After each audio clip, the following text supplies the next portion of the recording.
तो जी हाँ दोस्तों, आप लोग देख रहे हैं प्रो वाइन्स 1 मिलियन। तो फिर से एक बार स्वागत है प्रो वाइन्स 1 मिलियन में।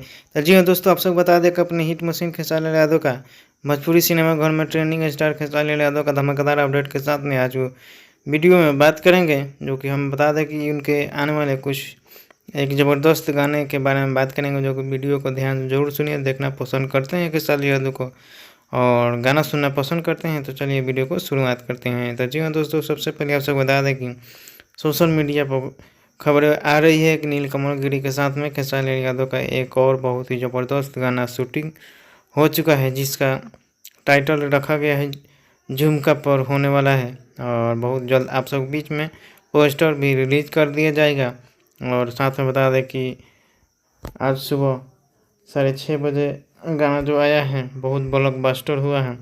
और अपना ऐसा ही प्यार आशीर्वाद बनाए रखिए। जिस गाना का नाम है लोहा गरम बा। और अपना राय कमेंट बॉक्स में दीजिए खेसारी लाल यादव की तरफ से। जब तक जय हिंद जय भोजपुरी।